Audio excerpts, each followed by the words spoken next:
Greetings, Namo Buddhaya. I am Dr. K.T.S. Rao, former professor and head of the Department of Buddhist Studies, Delhi University, and Pro-Chancellor at Subharti University. In this module number 25, I shall be talking to you about Buddhism under King Harshvardhan and Sasanka. King Harsa and Sasanka, who ruled in the first half of the 7th century of the Common Era, were political adversaries who waged wars against each other to control northern India. Whereas Harsha is often viewed as a strong supporter of Buddhism, Sasanka is sometimes accused of having indulged in anti-Buddhist activities.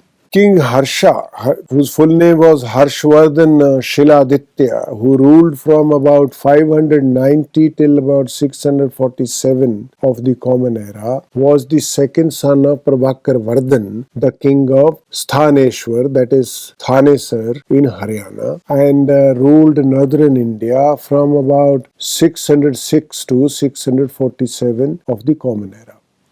After the death of Gravavarman, the king of Kannauj, Uttar Pradesh, who was his sister Rajyashri's husband, Harshvardhan merged the two kingdoms into one and made the city of Kannauj his capital.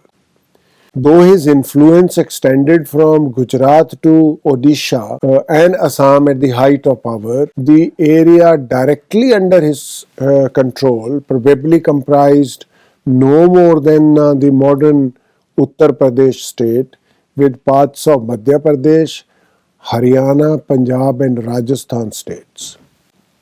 The Chinese traveller Xuanzang, who was a guest at Harsha's court, has written about him in his travelogue Tha Thang Si Yuchi, and he says in this travelogue, to quote him, he ordered that no one was allowed to eat meat, and if anyone killed any living being, the culprit would be executed without pardon. Alongside the Ganges river, he built several thousand stupas, each over 100 feet high.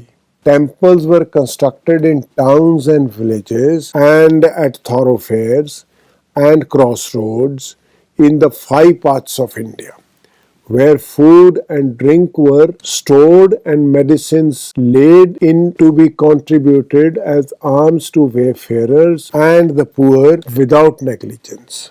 Monasteries were constructed at sacred sites, and once every 5 years a great congregation was convened, in which everything in the royal treasury except weaponry was given away. Every year Shramans of different countries were invited to attend a meeting for 21 days, during which time they carried out debates and arguments about the teachings of Buddhism. The king received the dharma from them in person. During the 3 months of the rainy season, he always had delicious food prepared every day to feed 1,000 monks of different schools and 500 Brahmins. When King Shiladitya was about to return to the city of Kanyakubja to convoke a religious assembly, hundreds of thousands of his followers gathered on the southern bank of the Ganges.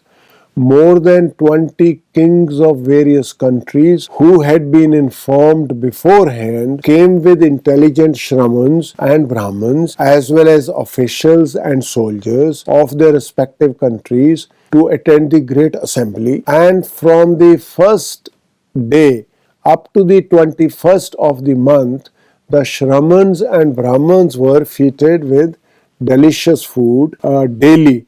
The king, with a concentrated mind, took out a dimly visible golden image that was more than 3 feet tall. It was carried on a big elephant, screened by a precious curtain. King Shiladitya, dressed as Indra, held a precious canopy and attended on the left side, while King Kumar, one of his vassal kings, dressed as Brahma, carried a white fly whisk and it ended on the right side. Not far to the south of the stone Buddhist temple is a temple of Surya, the sun god, and not far further to the south there is another temple dedicated to Maheshwar, Lord Shiva. They are the same size as the Buddhist temple and each has 1,000 families to serve as scavengers to keep the place clean. Unquote. Harsha was a patron of men of learning and is known to have been himself the author of 3 Sanskrit works, namely Nagananda, Ratnavali, and Priyadarshika. His play Nagananda tells the story of the Bodhisattva Jimutvahan, and the invocatory verse at the beginning is dedicated to the Buddha, described in the act of vanquishing Mara. Shiva's consort Gauri plays an important role in the play and raises the hero to life using her divine power. Harsha's personal records indicate that at least during the earlier days of his reign, his personal faith was Shaivism. For instance, the Banskheda copper plate of the year 22, that is about 628 of the Common Era, and the Madhuban copper plate of the year 25, that is about 631 of the Common Era, indicate that he was a devotee of Shiva. Similarly, 2 of his fragmentary seals discovered in the excavations at Nalanda use the titles of Parama Maheshwar and Maheshwar for him, indicating his devotion to Shiva. In one of his gold coins, Shiva and Parvati are shown as seated on Nandi, and his Sonipat copper seal has a reclining Nandi symbol on it. Covell and Thomas, the translators of Harshcharit, have pointed out that, to quote, Harsha's partiality for Buddhists and Buddhist doctrines is frequently brought out in our story. He seems indeed to be more than half a Buddhist at heart.